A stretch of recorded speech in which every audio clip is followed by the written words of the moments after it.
Chers téléspectateurs, bonjour, bon dimanche à tous. Bienvenue dans votre émission Vox Hebdo sur Vox TV, Facebook et YouTube.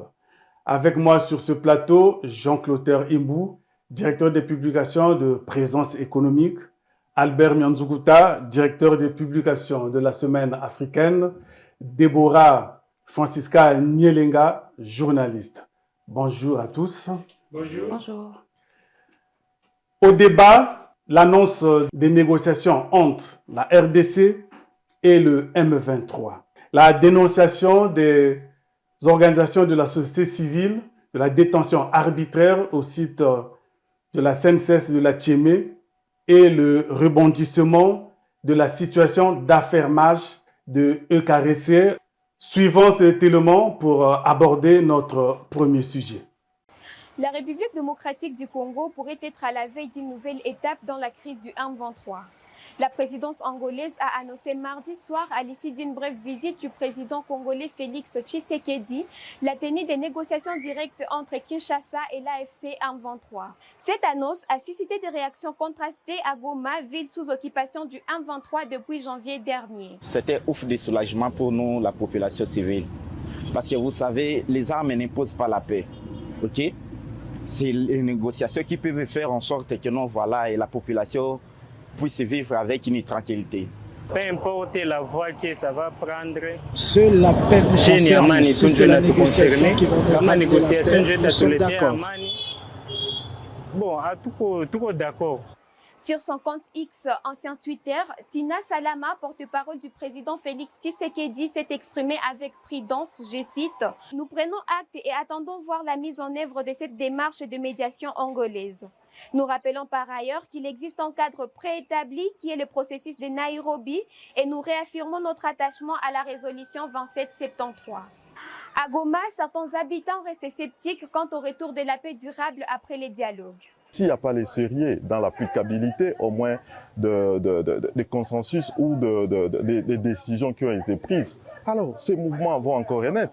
Mais tout ce que nous sommes en train de demander, qu'il y ait des sérieux dans le chef de ceux qui nous gouvernent. Cette initiative, qui marque une nouvelle étape dans la médiation angolaise, intervient alors que la SADC, Communauté de développement de l'Afrique australe, organise un sommet extraordinaire le 13 mars pour discuter de la situation sécuritaire en RDC. Les dialogues directs entre Kinshasa et l'AFC M23 restent un espoir fragile pour la population de Goma qui aspire à la paix et à la sécurité. Goma, Malaika Élysée, Africa News.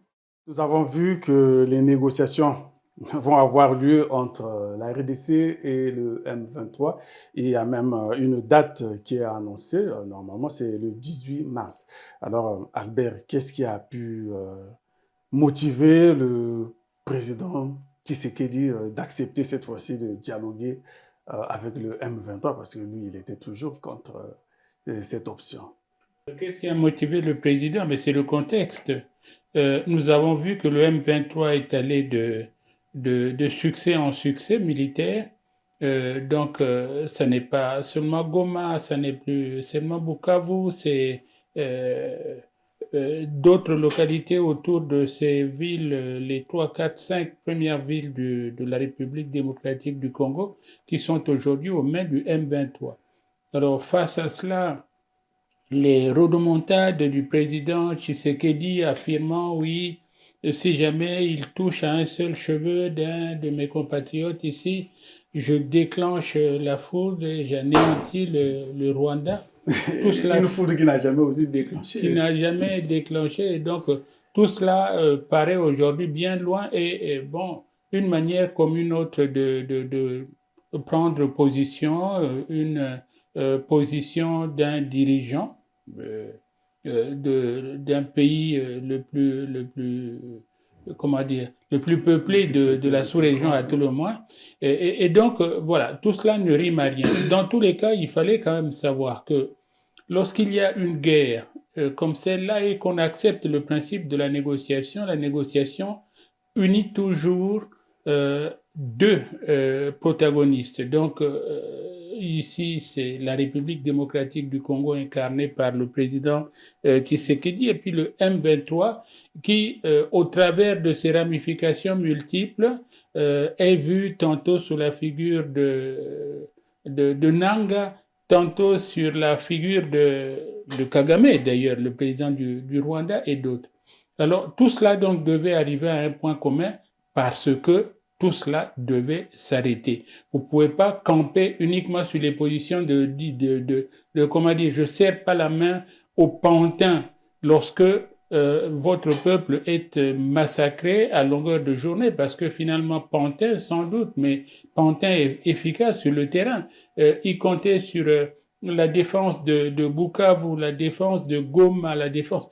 Je me rappelle, même en novembre-décembre, il avait dit « Ils n'atteindront jamais Goma ».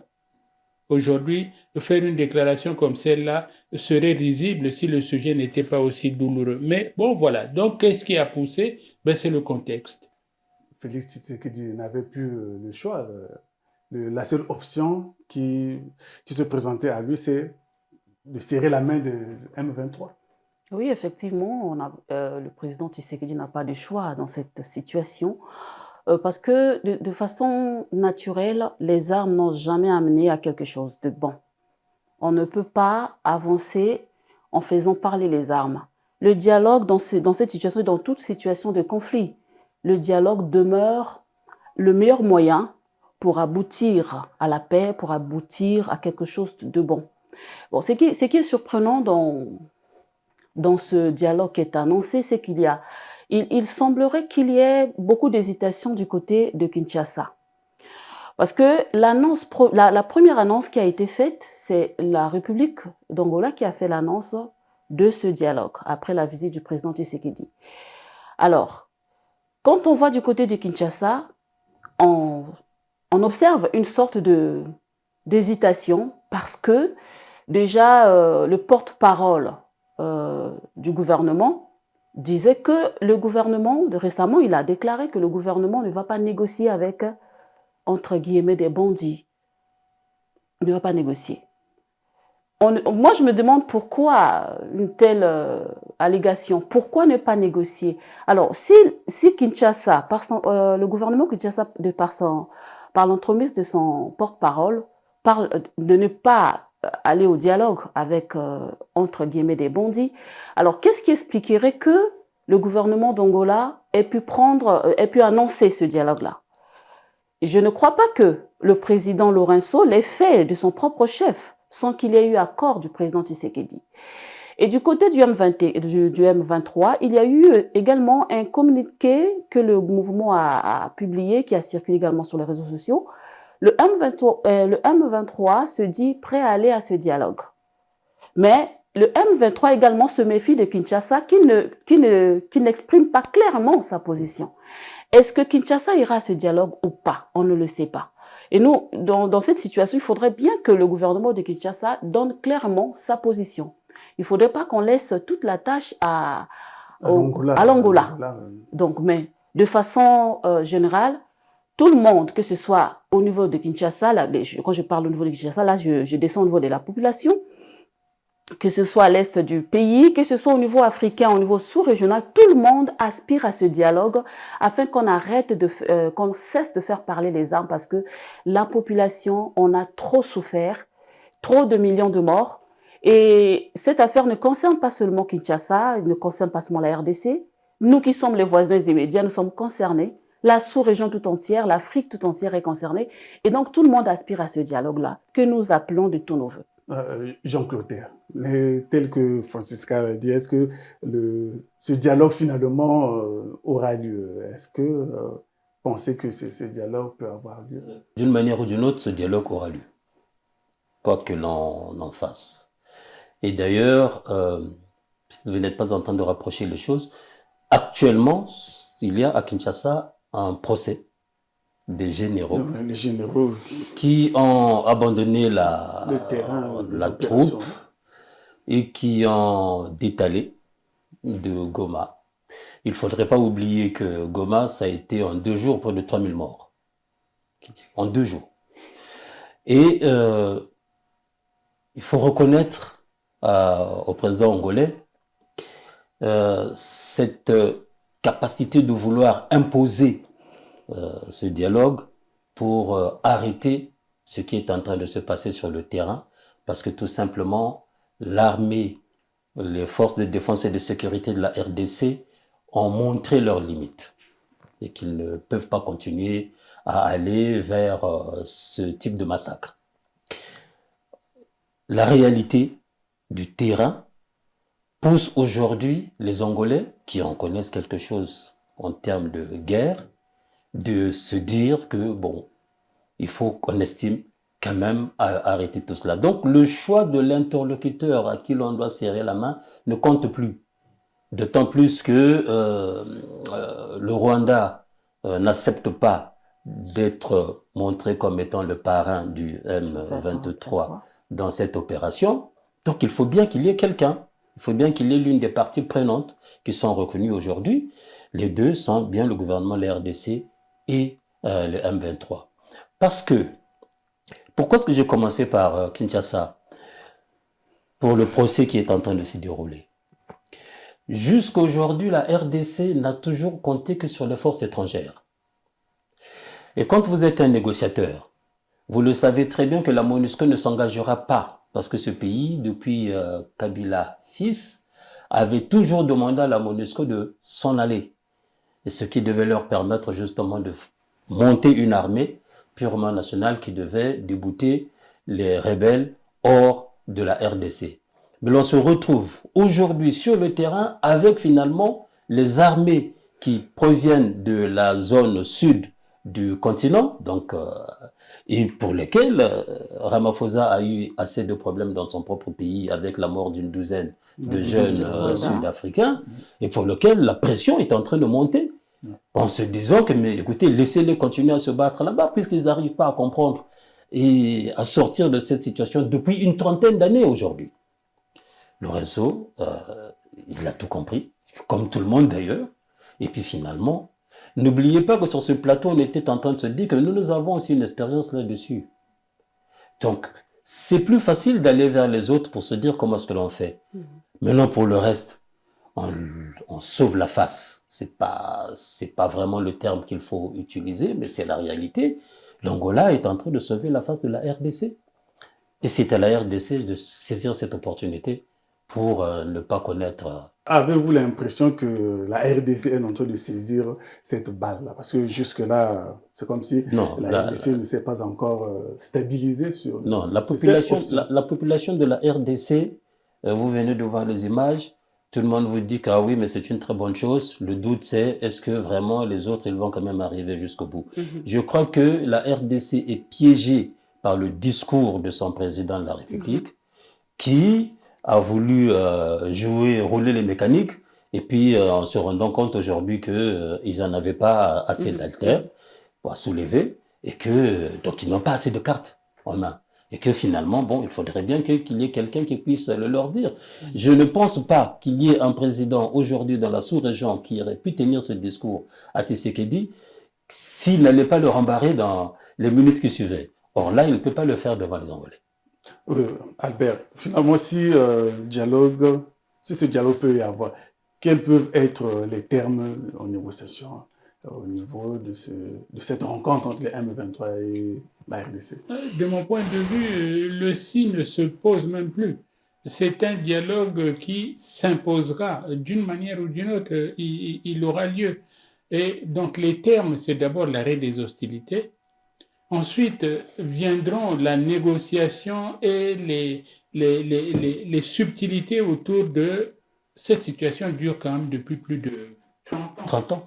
Et nous sommes ici dans les résidus du génocide au Rwanda, donc les prolongements du génocide rwandais. Comment est-ce que la population de ceux que nous continuons d'appeler, ils n'aiment pas ça, mais qui nous pardonnent, c'est aussi une façon de faire le distinguo, les Zaïrois, comment est-ce que eux, ils continuent d'entretenir aussi ce flou autour des Banamulenge, autour des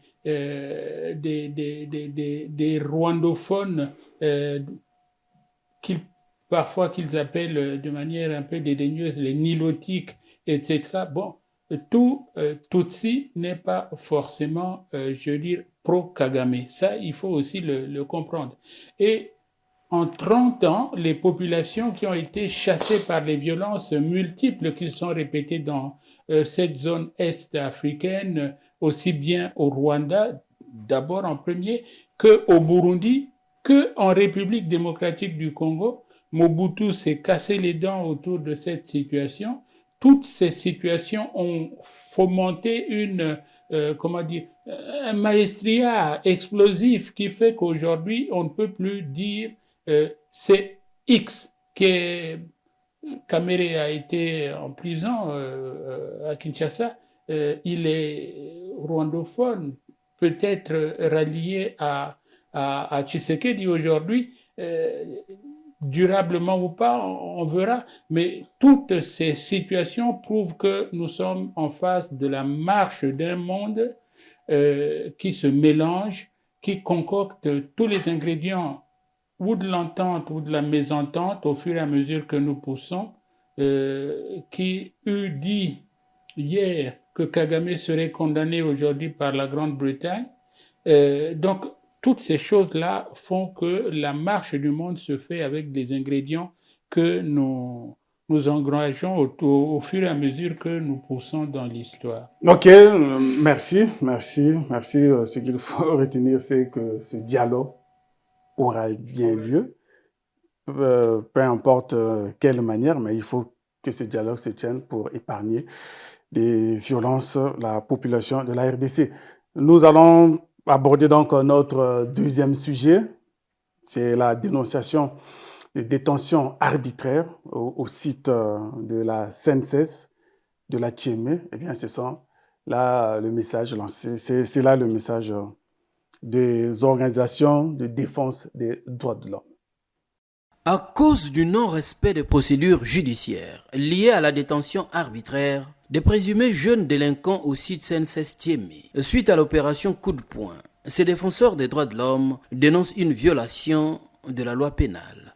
Une mère qui ne voit pas son enfant pendant des mois, c'est une situation vraiment qui rend mal à l'aise. Lorsque nous avons vu les dates d'arrestation de beaucoup des enfants, eh bien aujourd'hui, le processus se trouve hors délai.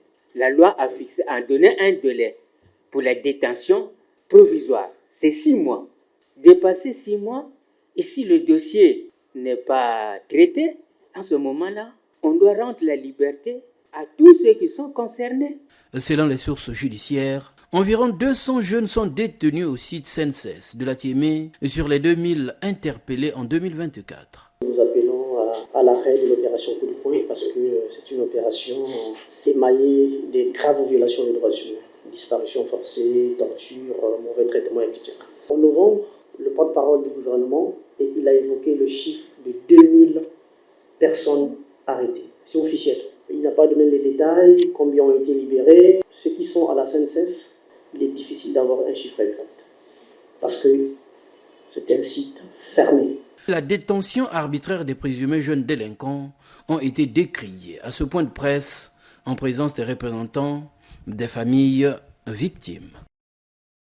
Oui, nous avons vu les organisations de défense des droits de l'homme qui dénoncent les détentions arbitraires au site de CNSS. C'est un site qui retient les jeunes arrêtés dans l'opération Coup de poing. Alors, Clotaire, les craintes des organisations de la société civile peuvent-elles être fondées quand ils dénoncent ce n'est pas la première fois que les organisations de la société civile dénoncent ce type de pratique que nous avons dans notre pays, que nous traînons depuis un moment dans notre pays.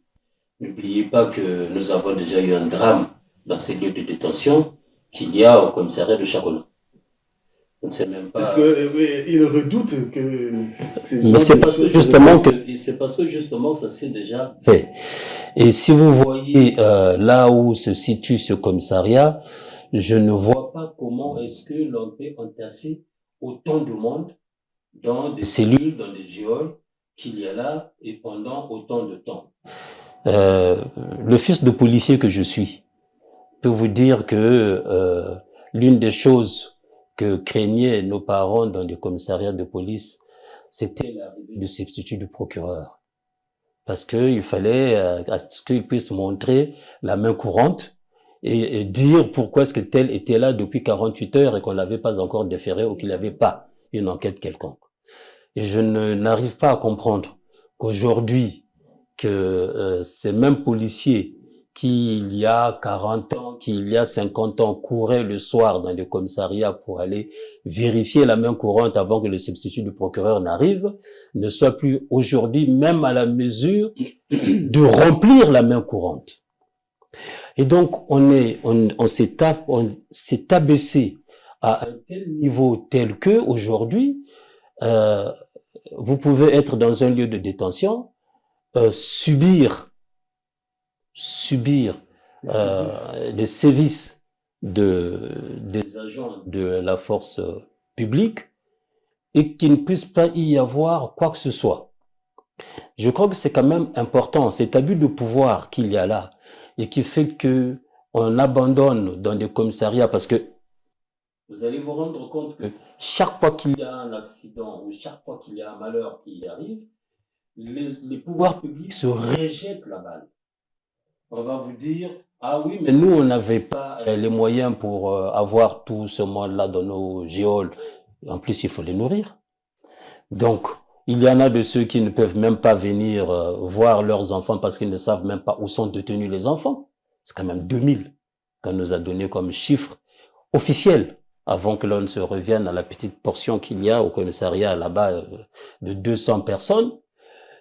Tous ces dysfonctionnements indiquent le dysfonctionnement tout simplement des pouvoirs publics au Congo-Brazzaville. Ok, Francisca, est-ce que ces genres d'actes peut rassurer la relation qui devait y avoir entre la police et sa population? Parce que la police est en train de tout faire pour remettre cette confiance. Est-ce que ces genres de faits peuvent vraiment remettre la confiance, la police, avec sa population?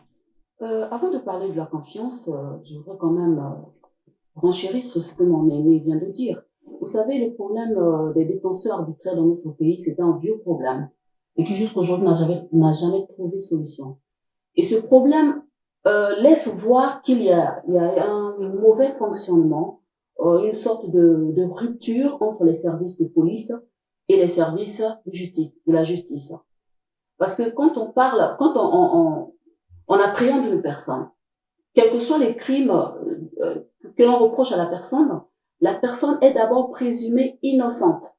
Et comme on l'a suivi dans le reportage, il y a un délai pour une détention, 6 mois, tel que ça a été dit, et dépasser 6 mois. Si on n'a pas réussi à amener le prévenu devant une cour de justice, on doit le relâcher. Alors, mais si on dépasse le terme de la détention qui est légale, mais on est dans l'illégalité. Et ça, beaucoup de Congolais le subissent, il faut qu'on se le dise. Beaucoup de Congolais le subissent. Nous ne comprenons pas qu'est-ce qui se passe aujourd'hui. Est-ce qu'il n'y a pas de relation entre les services de police et les services de la justice? Quand on appréhende une personne, en droit, quand on appréhende une personne, on lui signifie le motif pour lequel il est arrêté. Et on doit procéder à son transfèrement vers le parquet. On doit l'amener devant le juge d'instruction, on doit l'amener devant le procureur.